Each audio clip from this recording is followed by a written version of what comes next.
Compared to prior decades, this is still a massive philosophical... Yeah, look at that. Look at this, because this is what I was talking about earlier. This happened... All right, welcome back to the channel, everyone. Hope you all are having a good day so far. So there's one video I promised to react to quite a while ago, and it just kind of slipped through the cracks. This one is called How the NBA Continues to Make Scoring Easy, or Easier, and it's by Thinking Basketball. Like I said, I promised to check this out a while ago, and it fell down the list until recently. The commenter was like, hey, remember this video? Like, yep, okay, got to get on it. So here we are today, and I think it's more valid than ever, especially with the way this season is going, with the record-breaking numbers of three-point shots being taken per game. It's time. So Thinking Basketball, one of my favorite channels, highly recommend you go check out that channel. I'm going to link the original down below. So the link to the original video is down below in the description box if you want to check it out. Highly recommend it. Everybody else, please leave a like to this video, and let's get into this one. The men in green, the Milwaukee Bucks, that's Alcindor against Bellamy. No basket, says Ricky Powell. It's an offensive foul. He moved into it. Yes, you heard that correctly. Oh, damn. He just Back leaned in in? 1970, this was Oh. It wasn't even his shoulder that hit him. an offensive foul for leaning into the defender. A few decades later, a more aggressive version of the very same play had become a defensive foul. How did we go from punishing the offense for initiating contact Ooh, wait. to Oh, especially, yeah. That was pretty much a shoulder to the face. rewarding it? Why was this play called a travel back in 1990 on Charles Barkley, but in last year's playoffs, this Al Horford hop, skip, and a jump netted 2 points without a whistle? Yeah, those kill And me. how, in the name of basketball, have we somehow ended up with plays like this leading to free throws for the offense? Yeah, you tell him. A number of major rule changes have helped the NBA evolve. The implementation of the shot clock sped up the sport, the widening of the lanes stopped big men from camping out under the basket, and of course, the three-point shot led to today's pace and space revolution. League-wide offensive efficiency steadily improved in the 1960s and 70s until the implementation of the three-point line in 1980, where efficiency leveled off for about 2 decades before defenses pushed it back down at the turn of the century. We'll talk about why in a second. In the 2000s, offenses improved again, and in the last 5 years, we've seen an offensive explosion. Yeah. These changes are often credited to I mean, seeing it on a chart like this, or on with a line graph or whatever this is called, just makes me think of like an asset and a blow off top, because it feels like we're about to blow off top here. I hope we are, actually. I hope he comes crashing down and scoring gets more around this area, you know, right around here. That was pretty cool. But I'll also accept something around this range. This was a little too low. And yeah, where we're going right now is not a good territory. strategic improvements like cutting out long two-point shots or an expansion of the talent pool that now features more international stars. But the rules, and sometimes just the enforcement of rules, has morphed in a way that makes life easier for the offense. Yep. Take something as Was that a travel? in a way that makes life easier for the offense. What do you call? Take Oh, something no. Offensive foul? as basic as dribbling. We probably take it for granted Look at today, this. but ball handling rules were more strictly enforced in Pistol. the earlier days of the league, which made it impossible to dribble the way most players do now.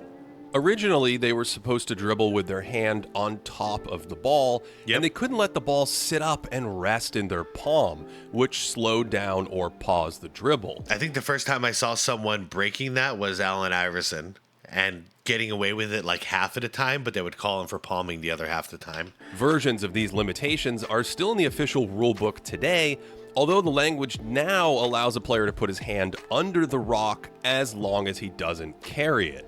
Here's a slick in and out. That's a whole change. That's so different than how it was. Crossover from 1973. Notice the right hand facing down, and then the left hand comes under the ball on the last dribble, and that's a carrying violation. Yeah. You used to have to basically flick it. If you're going to do a crossover, you had to do that with your fingertips because the ball had to be on top. I'm sorry, your hand had to be directly on top of the ball. So there was more fingertip work when it came to dribbling back then.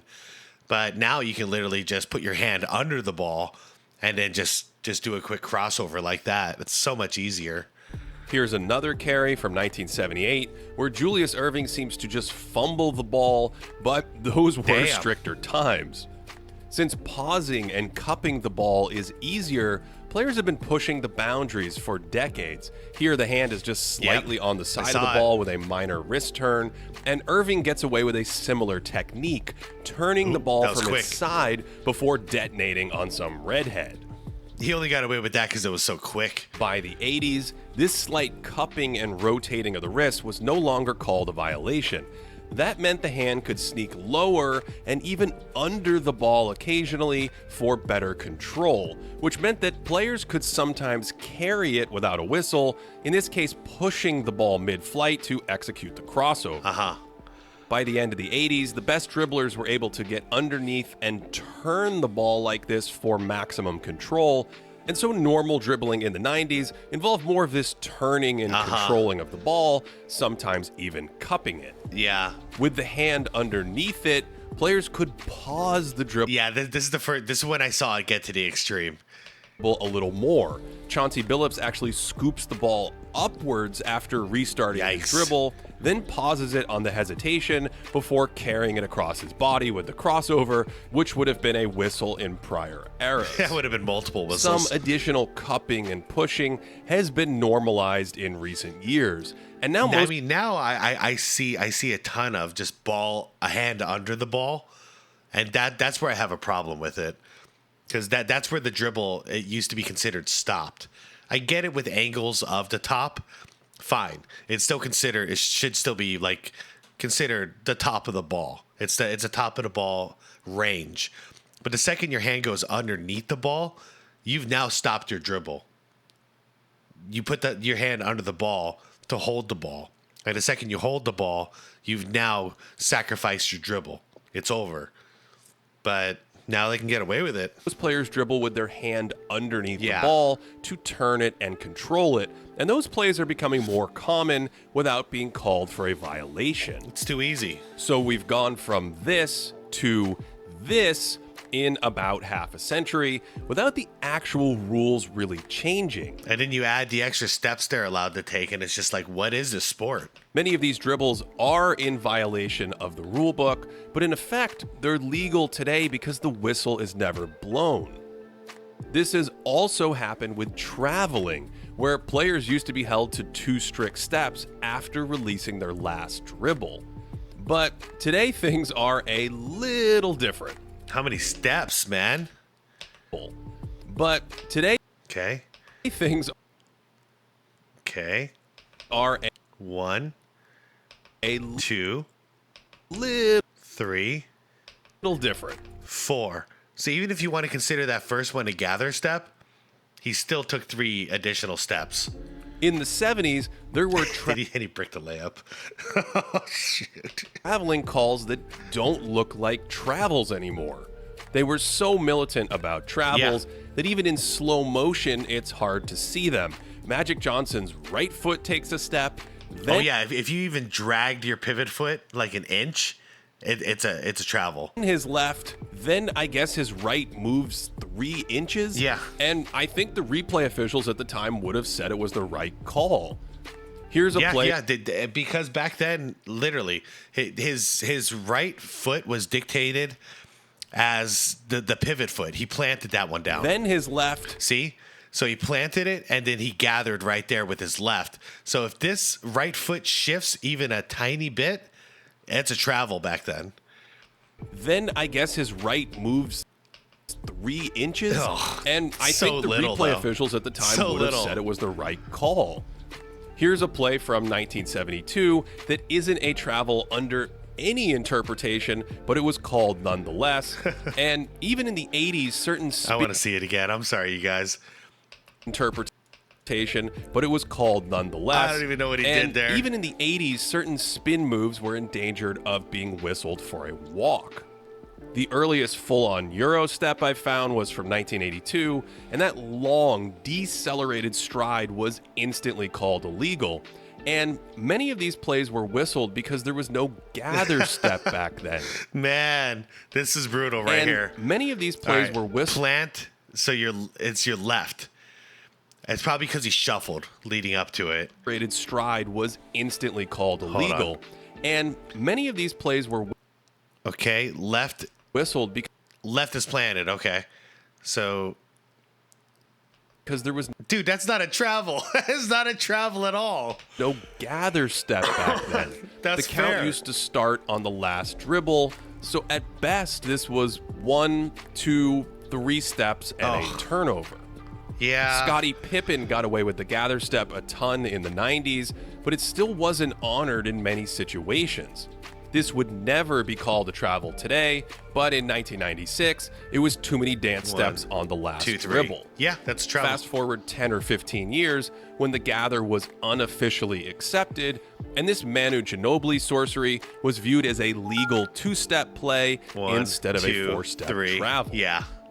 In 2019, the NBA officially added the gather step to the rulebook, paving the road for all kinds of step-back moves and new age balletic Euros that would have been illegal in the olden times. And ladies and gentlemen and other, this is when the NBA died. This is it. This is it. Modern players have way more leeway starting their dribble as well. 1, 2. Back in the day, you couldn't lift your pivot foot before releasing the ball, although this has been inconsistently called forever. And you certainly couldn't just jog and plan a move after receiving 1, a pass. 2, 3. What is that? How are you going to take 3 steps with the ball in your hand before you even make a dribble? It's way... Man, it's just way too much, guys. This is not okay. This is too easy. This led to some incredible travels, like this 0-step shot without a dribble, and this half-step travel by Henry Bibby in the 1977 finals. If you bobbled the ball, forget about it. That was an immediate travel for a number of years. Even in the 80s, remnants of the illegal bobble travel can be found before the refs realized... They call that on Magic? Good. Oh, man, good looking out thinking basketball. Like, this is bad. 80s, remnants of the illegal bobble travel... Okay, so he doesn't have possession. Okay, now he's got possession. Before the refs realized the second he had possession, they called him for a travel because the ball was loose in the air. That's terrible. I don't remember that one. That's a bad call, probably because it's 1982. I was just bored at that point. To travel, it might make sense for the player to successfully possess the ball in the first place. Traveling. Here's a hesitation on the catch from 1963, but that little pause draws a traveling call, whereas today we see players set up shots with multiple steps without ever starting a dribble. That's sick. This is a nice perk for today's offensive attackers who don't have to worry about dribbling instantly when they catch the ball. Oh, these looser... I mean, come on. Worry about dribbling instantly. Okay, pivot foot. I mean, already it's a travel before he plants. But he planted. Okay? Which one is your pivot foot, Clay? Catch the ball. Okay, it's your left foot is your pivot foot. Okay, watch the left. He already traveled once, right? And look, the ref is right there staring at him. Clear view. Watch this pivot foot. Oh, he already oh my God. He already lifted it, repositioned it, and now again. Now he's dribbling. And the ball is not going to hit the ground yet. It still hasn't hit the ground. He's already shifted his pivot foot, and he's running in this direction with the left. These looser and looser How the interpretations of ball handling tactics not only help offensive players, but they make the missed calls even more extreme. This is why it's hard for me to watch basketball now, guys. It's so hard for me to watch. This is not the same sport. Sometimes leading to 3-step or even 4-step travels without a whistle being blown. The loose interpretations don't stop there, though. The entire concept of in the act of shooting has expanded a ton over the years. On this post-up, Bill Walton is fouled as he's turning into his shot, but it's 1977, so sometimes this was a non-shooting foul. Yeah, it was. In the 90s, these plays could go either way. Scottie Pippen's bumped here, and he instinctively launches it at the basket and is rewarded with free throws. Yet, in the very next game, Clyde Drexler's hit as he's about to jump, and it's called a foul on the floor. Yeah, they did. They did have a hard time with that one. Players are given an extremely liberal definition of in the act of shooting, where they feel some contact on the perimeter and then flail the shot toward the basket. Yeah, nowadays, and has been for over 10 years now, basically, if you got fouled after your last dribble and I'll just leave it at that. If you get fouled after your last dribble and you go up for a shot, that's it. It's in the act of shooting. And in a way, I kind of agree with this rule. As long as you can't dribble the ball after the foul, then who's to say you weren't in the act of shooting? So this one I don't have such a big problem with. And are being rewarded with free throws.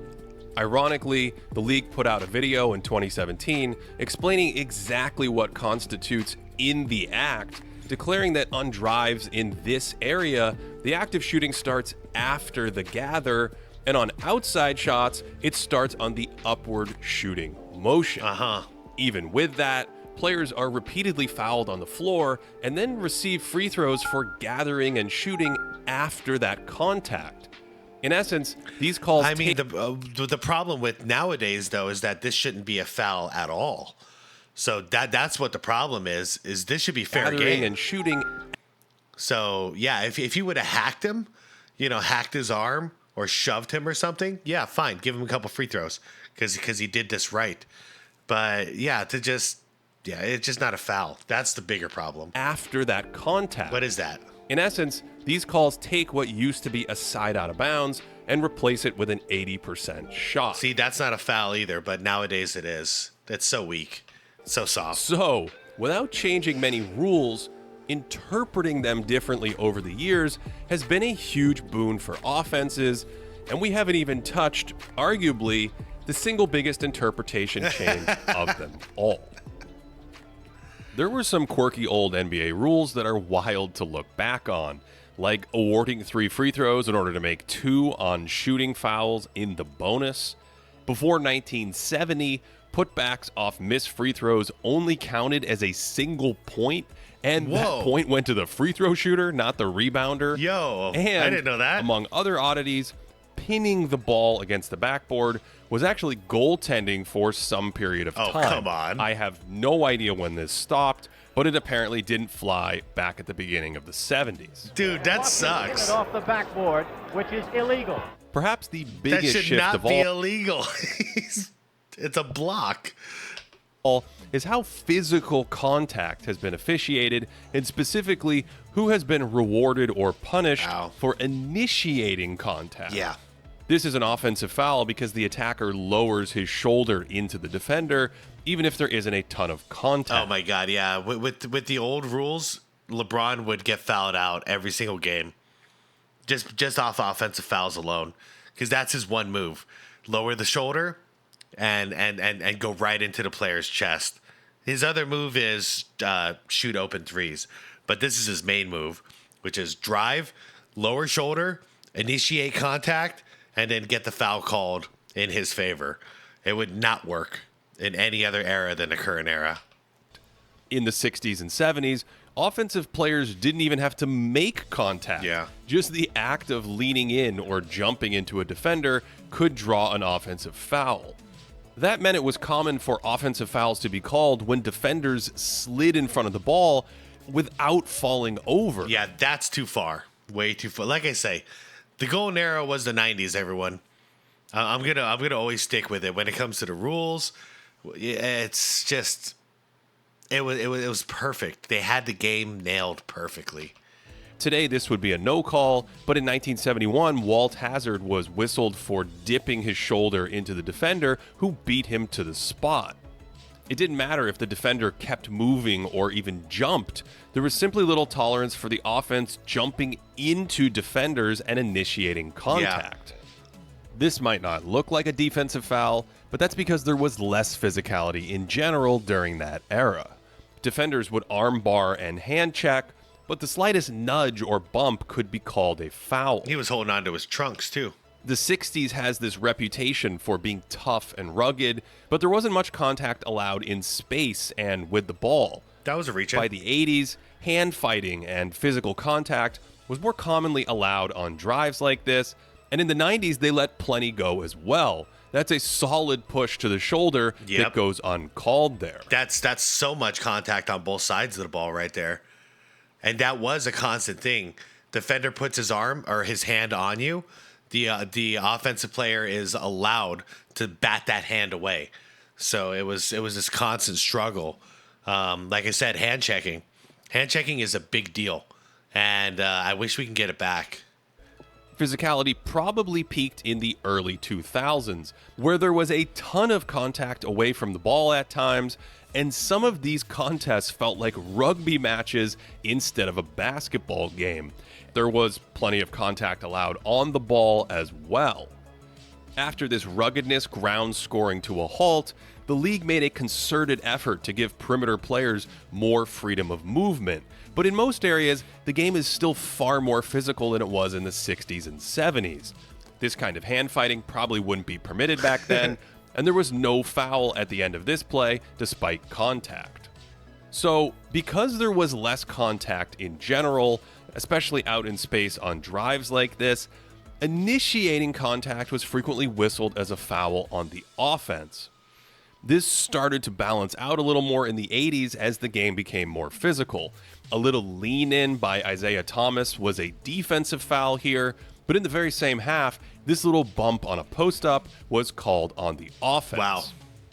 The physicality of the 80s was famously on display in the classic wars between the Celtics and Lakers, Celtics and Pistons, and really the Celtics and anyone. But by the middle of the decade, leaning in like this could still be called on the offense like it was here. It could be a I like that, though. I mean, if the offensive player is the one who's initiating the contact, how about this? Whoever is initiating the contact, I believe the foul goes against you. I'll just cut through all the BS. So if you're doing this lean in, trying to initiate contact, yeah, you should get a foul called against you. Leaning in like this could still be called on the offense like it was here. It could be a no call like this Isaiah lean in. Note the defender thought he was the one fouled. And those little... I like the no call on that one because there was no actual contact. The defender faded backwards in order to avoid the contact and still defended. Shoulder drops could even be defensive fouls if the angles weren't so clear-cut. That was a push-off on the offense. By the 2000s, it was common for these plays to be non-calls, and by 2010, we started to see the defense regularly called for fouls when the offense barreled into them. Yeah, I don't like that. That prompted this prescient quote. Yeah, that's a bad... That's when things started going bad right there. You got to be able to face up on your guy. If there's contact there, there's contact there. I don't think that's a foul in general because, he was just trying to drive on Nash. And, there was a clash there, but it wasn't a foul. Neither of these guys were initiating real contact. The offense barreled into them. Nobody should have got rewarded. This prescient quote from Jeff Van Gundy during the 2008 playoffs. When the offense is allowed more contact than the defense, it's wrong. It's like if you're in a legal guarding position, if the offense brings it into you, it's no call or an offensive foul. In recent years, fouls are now regularly called on the defense after the offense initiates. Yeah, what is that? What is that?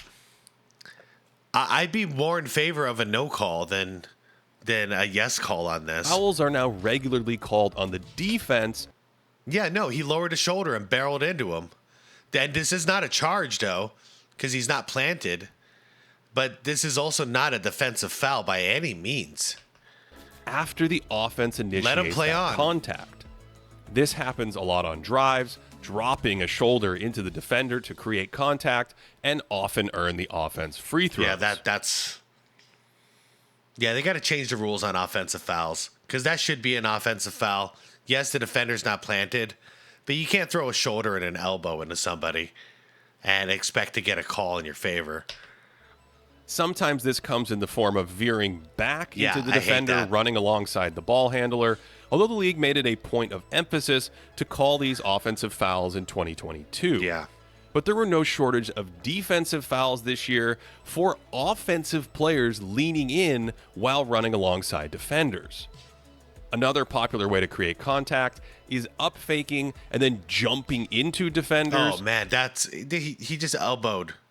He elbowed a nose right there. Again, the league made it a point to revert these back to being called offensive fouls in 2022. Yeah, because Harden exploited the hell out of it. I'm glad they did. This was making me sick. Because shooters were essentially throwing defenders off balance and then launching themselves into them like they had a bullseye on their chest. Even after those points of emphasis, we still saw a ton of plays where the offense hurled itself into the defense and then earned free throws. And dribblers can still target a moving defender in space and bounce into him and head to the charity stripe. That's so bad. Compared to prior decades, this is still a massive philosophical... Yeah, look at that. Look at this, because this is what I was talking about earlier. This happened. If you watch a Lakers game, like this season even, you'll see this 20 times strike. in just one game. Compared to prior decades, this is still a... Okay, watch. Defender is just... He's just facing up. He's got space. What else can a defender do right now? Okay? Except for stand there. Massive... What's going to happen? See, look, he avoids contact. He's straightening up. His arms are off to the side. And now he's just going to try to trot just to stay in front of him, right? What's he do? He's going to play some football now. This is a running back move. Oh, philosophical. Shoulder and elbow. This is a foul. He's going to shove him now. He's going to raise his arm. Shit. And he's going to get the foul called in his favor. Where the offense is rewarded There for it dropping is. the shoulder into the chest. And this is what also makes me sick. You notice he's going to get the whistle blown after he bricks it. Shift. Where the offense is rewarded for dropping the shoulder into the chest of the defender. A play like this probably is an offensive foul in the 1980s when Joel Embiid drops his shoulder and then discards the defender with the off arm. That's such a foul. And there might have been a second foul dipping into his chest, but Grant Williams is so freakishly strong that he just holds his ground. And in today's game, this is called a defensive foul. I think that's like 3 offensive fouls in one play right there because he started swinging the elbows too up high. Using that off arm on the defender is a major part of this story. Oh, no. Devin The hook. Booker karate chops the defender's arm out of the way here before driving into him for a foul. Man, what a good video. And yeah, the arm hooks, man. The arm hooks are so disgusting. It's actually dangerous. This used to be called an offensive foul. Watch the swipe with the left hand here that's called on the ball handler. Officials were incredibly quick to whistle offensive fouls on any advantage with that off arm. Phil Jackson's right arm was called for clearing space on this hook shot, and even just briefly extending an arm to hold off a defender could be called an offensive foul in the 1970s. Yeah, let's be fair. The rules back then, I mean, I'll put it this way. And in the Jordan, Bird, Magic, like that general era that we appreciate, the rules were made so it's in the favor of the defensive team. We dare you to score on us. Now it's completely switched 180. Defense is left out there not being able to do a damn thing to stop these players from scoring. The rules have just ruined it. So the offense has every possible advantage. And I wish we could just meet in the middle somewhere. Why do we have to go from such a hard extreme to such another hard extreme? In the 80s and even 90s, officials were still on the lookout for off-arm techniques. But at some point in the 2000s, as more physicality was allowed, offensive players could do more with their off-arm without having it called. Watch Steve Nash's right arm keep the defender at bay here, and instead of a foul, it's a layup. By 2022, the scales had tipped enough for this play to be called a defensive foul on the defender's face. And no, there was no whistle on that little body bump beforehand. And yes, this call was upheld on replay. Compare that to Milwaukee's other MVP. So his face fouled him? His face fouled his off hand? But Giannis put his hand there, his arm. He put his arm there to prevent any type of defense coming in. This call was dude? He's hammering down on his face. No contact here. Some contact on the ball sack right there, though. I missed that on the first look. Upheld on replay. What else is he gonna do? Compare that to Milwaukee's other MVP, who was immediately whistled for an offensive foul on an almost identical play a half-century earlier. Yeah. Today, little shoves and whatnot are like the Reggie Miller kickout on his threes. I believe eventually, they needed to figure that out and start calling him for offensive fouls too. You can't like kick to create space. You kick somebody into balls. That's a foul, man. Frequently let go. Whereas in the 90s, it was more common to see an off-arm foul called on the ball handle. Because it's a shove. Again, offensive players today are initiating this contact and using it to create space. How is that okay? There's no call on this one, although officials are definitely calling some of these backhanded shoves offensive fouls as well. James Harden it's not enough that they can dribble, they can get away with double dribble constantly. They can get away with 4 to 5 steps all the time. We have to let them literally shove the defender out of their way, even though the defender can't make any contact with them. Like, how much of an advantage? I'm sorry. I got to let this play out. This video's killing me. Killer uses a bent off arm to drive into defenders and create space, and he almost never straightens the arm when extending and pushing away from defenders. That serves as a kind of shield, again, initiating the contact and sometimes pushing off. Here's a great view of the technique where he's delivering a blow with the bent arm, and this one was actually called on Harden. And then he does a hop. Most of the time, keeping the arm bent and pushing the defender is uncalled, which brings us to the most extreme version of initiating contact the sport has ever seen, and the 86-foot jump shot. Oh, no. Some elements of the 80s and 90s... Oh, no. No. No. Some elements of the 80s and 90s are probably never coming back. Long twos don't make much sense anymore. Many teams created space through the illegal defense rules. We'll discuss that in another video. And there was a brutality to the era that has been washed out of today's game. No suspensions were handed out here. Back in the 80s, hard and dirty in-game fouls weren't always called flagrant. This one was a common foul, and this famous incident in the 1987 Eastern Finals wasn't even a foul, just nothing, although Robert Parrish was suspended for a game. Oh, man. By the early... Play on, players, play on. You might want to stop that. Stop punching each other in the face. Man, I want to play some Arch Rivals. 90s, the league had cracked down on fighting and overtly dangerous fouls. This one was an ejection, and in the very next game, this was called a flagrant. But there was a ton of physicality from possession to possession, especially down in the post. This kind of wrestling for position and hand fighting wasn't really part of the game before the three-point line. Watch Kareem move through the lane here. That little bump was called a defensive foul. That's all it took. And there just simply wasn't a ton of jostling or powerful seals in the 60s and 70s off the ball. It was common to see post-ups from players where defenders gave them space instead of leaning on them or driving them off their spots. Yeah. In the mid-70s, there might be a forearm to the back to keep an offensive player stationary, but they weren't leaning all their weight into each other in a battle for paint position like we'd seen in later decades.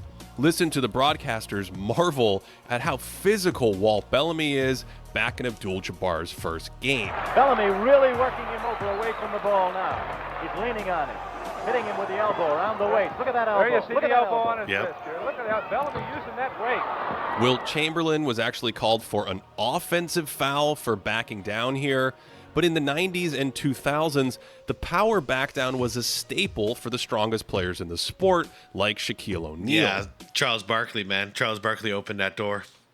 Methodically backing down defenders was so There he common is. that in 2000 the league added a 5-second count, making it a violation to back down defenders for longer than Yeah, that. because if not, I mean, we used to joke about it, but Charles Barkley could just go in the post at the 3-point line and just back, he's got 24 seconds to pull it off. Just back his opponent all the way into the hoop and then dunk on him, 2 hands. So They if had you're to change wondering that. how the 90s and 2000s featured a bunch of giant, stiff big men who couldn't shoot or dribble, it's partly because there was a ton of contact allowed down in the trenches, and size and strength were really important for winning the battle down there. Yeah, they lived with their back to the basket.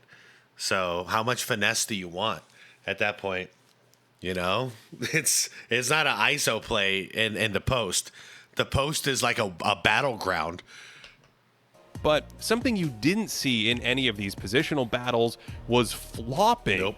This 1993 post-up was an offensive foul, and the defender doesn't even fall down to draw the whistle. There were a few actors who certainly accentuated contact at that point in time, but Starks. falling down wasn't really a tactic, and most players just kept on playing through the physicality, which is slightly different than how things are Oh, today. jeez, don't. No flopping. Really started to take off in the 2000s, No flopping. where players would yell and flail in order to accentuate a possible foul. And I that always say ushered- it, Vlade Divac is the first one, and I love Vlade, but he's the first one I ever saw really do the flopping thing and do it well. We used to blame guys. Don't take me wrong on this. This is a different time, okay? We used to say like this is a European thing that's coming over to the NBA. It's mainly because Vlade's European, and we used to always like compare this to soccer or football, depending on your region, because we would see a lot of that happening to get flags thrown. So we would call out flopping in soccer, but then it started coming over to the NBA, and the first one I could always think of was Vlade. And then so many other players just took it to another level. I mean, look at what Harden and forget that. Look at what LeBron has done with this, and Embiid and these kind of guys have taken it to a whole nother level. in foul baiting techniques like the head snap to draw attention to even the slightest contact. What the hell? All that has snowballed to where we are today, with players constantly trying to trick the officials into calling this fouls one is that so don't bad. exist. What is that? This manipulation has manifested itself in a number of ways. For instance, constantly falling down after shooting to draw fouls when there's no reason to be falling down other than to draw phantom fouls. I know. Doesn't it take... No wonder why people are getting injured so often these days. Doesn't it take a lot more out of you to constantly fall down awkwardly and then have to get up over and over and over again than just standing up like a fucking man? Fall down is a cousin of the leg kick, where a shooter splays his legs out to contact a defender. So, Yeah, yes, Reggie Miller, you started that. By the way, another great way to get injured. Booker, what are you doing here? where a shooter splays his legs out to contact a defender. So, This is not a natural, safe way to land. Okay? You can injure, dude. You're gonna pull a hammy. You're gonna mess up an ankle. You're gonna do something. This is so dumb. the defender can be called for a foul. And they celebrate. The earliest leg kick I've seen was from Doug Collins in 1978, but its popularity has taken off in the last few seasons, and combined with the fall down, has earned countless free throws for shooters at the expense of helpless defenders. No wonder why you're always injured. CP3, what kind of landing is this? What's your foot doing up here? In 2022, the league said these leg kicks would now be offensive That is an fouls offensive foul. You because just kicked a dude right in the heel, in the calf. That's a martial arts move. That's not basketball. you know, the offensive player is doing the kicking, but players still tried this technique in the season, and some even still argued with officials. Hey, any of you guys watching Cobra Kai? I'm just gonna leave it at that. I freaking love it. I love Karate Kid. I love Cobra Kai. It's almost over too. After they were no longer called on the defense. One reason players are falling like rocks is and I don't wonder why you're injured all the time too, bro. You're supposed to land on 2 feet. Look at that awkwardness. Defense. One reason players are falling like rocks You're supposed to land on 2, man. Boom. Yeah, that looks so bad. Landing space foul. See you next year. Which was magnified after Kawhi Leonard's ankle injury in the 2017 Western Final. See you next year. Older versions of this actually required banging into a shooter with the body, while sliding under a shooter's feet without any other contact was almost never called a foul during the 20th century. Yeah, that's a problem. A lot of people get injured that way. Still, of all the tricks to draw fouls, the so-called rip-through might be the most. What is this garbage? It's not like I haven't seen it, you guys. It's just so disgusting to see. The tricks to draw fouls, the I so-called... blame Harden on this one. Harden's the person I saw invent the rip-through. Correct me if I'm wrong down below. It's so stupid. None of this is natural basketball. He wasn't doing anything. Might be the most. He wasn't going up for a shot.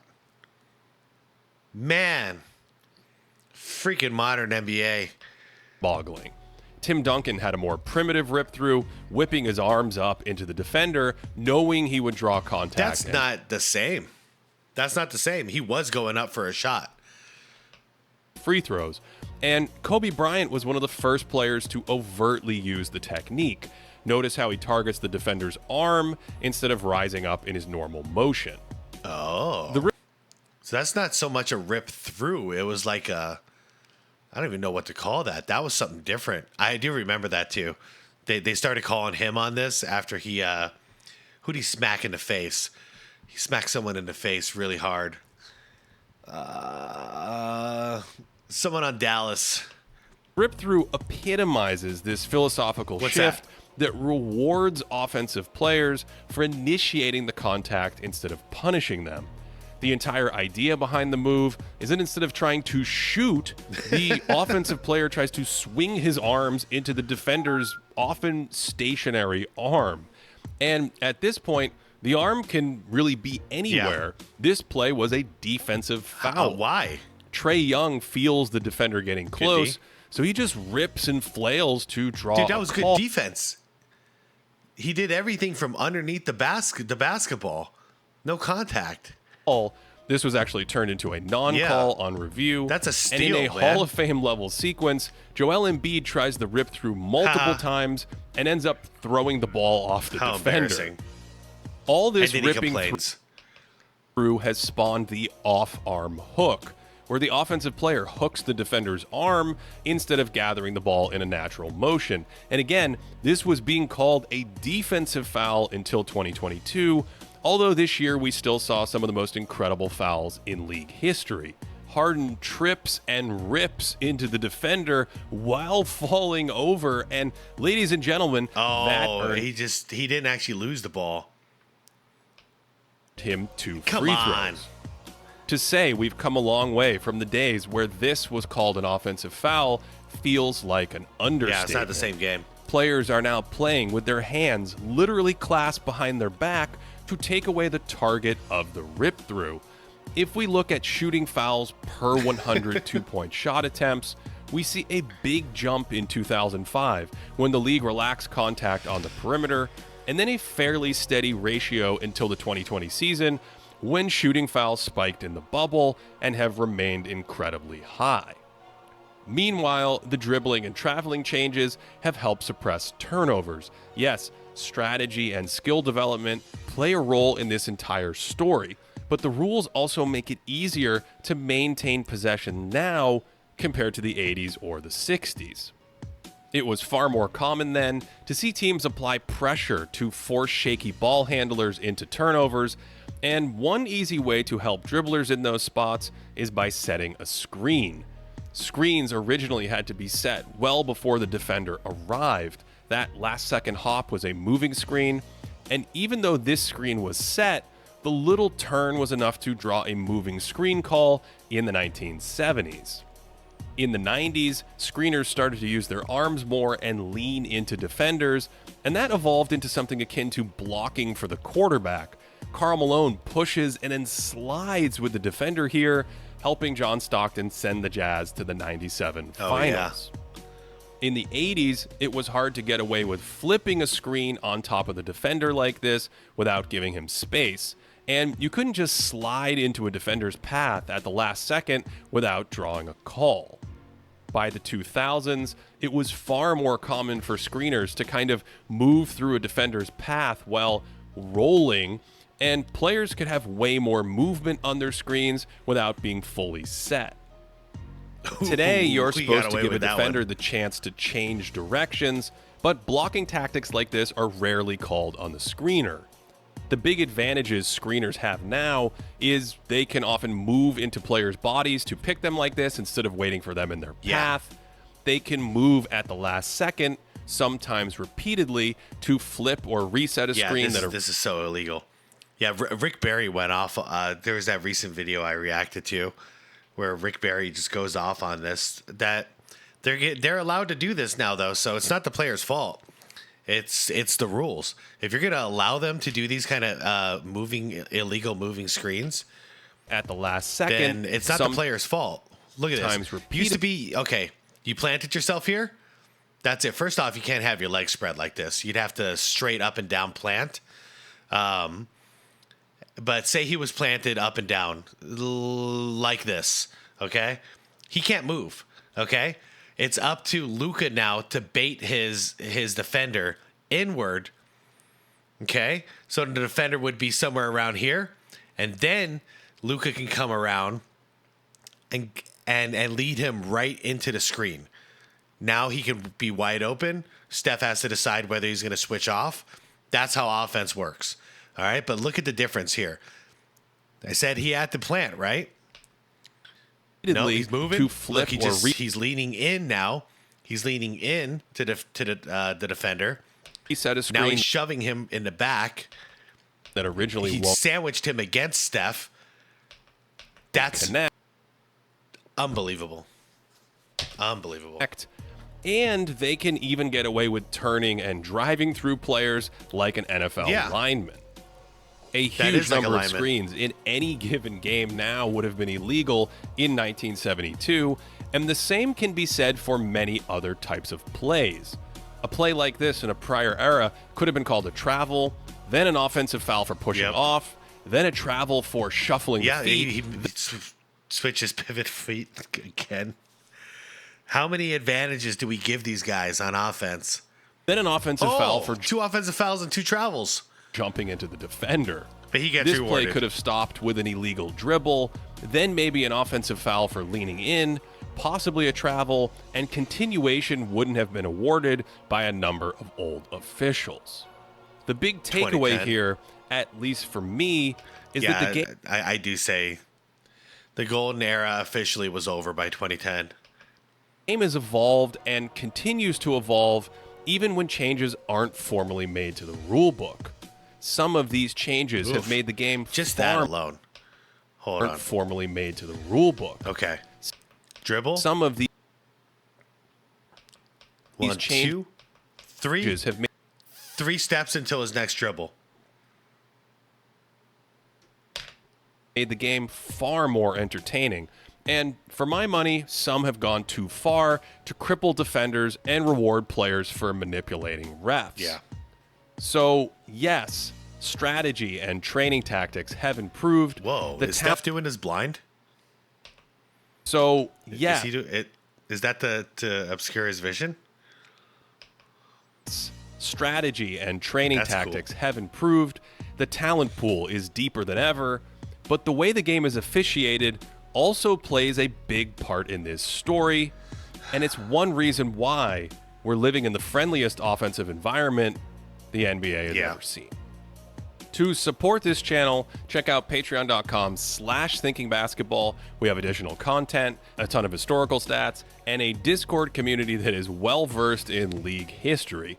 A huge thanks to everyone for watching this one all the way through. It was a doozy. It was a bit different, so I hope you found it valuable. And as always, I really hope you're having a great day. Man, this was a banger. Thank you for the request. Okay, if the talent pool is that deep, and I agree, there's some talented players out there, then why do we have to simultaneously change the rules to make it so easy for them to score?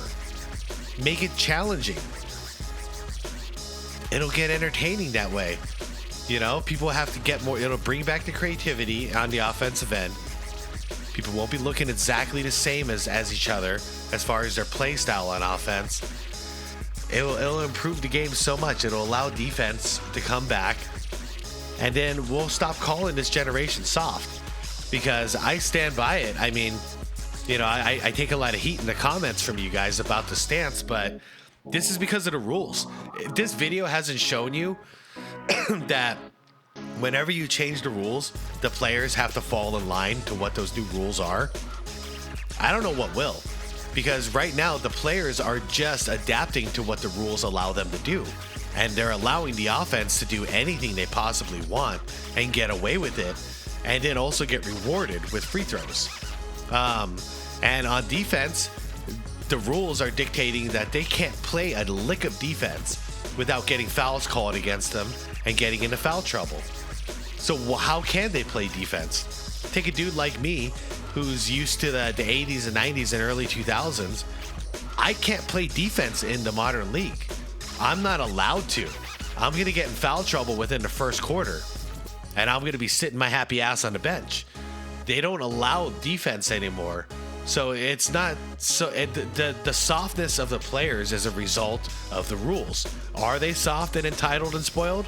Yes, because that's what they're set up to do. That's what the rules dictate, and that's what the league is paying them for. Take 5 days off, take 10 days off, miss 30 games this year, miss half the season. You're still getting all your pay. Don't worry about it. We're going to pay you all $50 million. Take 5 steps and lower the shoulder into your defender. Don't worry about it. We're going to give you some free throws. So I really want the rules to change really bad, because as you've seen throughout all the different eras that Thinking Basketball has pointed out here, you change the rules, the players don't have a choice but to follow the new rules. Okay? So right now, we need to add some power to the defensive end and reduce the power on the offensive end. Done deal. They'll adapt and they'll adjust. After that, it's up to the refs to call it. But for now, these are the rules that Adam Silver wants. And this is the result of that. So, yeah, I'm out with that one. What a video. This was, man, this was hard to watch. As a guy who just like straight up loves the game of basketball, this kind of stuff is really hard to watch. Thinking Basketball is the channel. Highly recommend it. You guys, link is down below. There's no excuse. Go check out the channel. Definitely worth a subscribe. And thank you for watching, everybody. Like the video if you enjoyed it. Sorry for ranting so much. This kind of stuff kind of triggers me. And subscribe to the channel if you want more content like this. Everybody, see you in the comments. Peace out to the next one.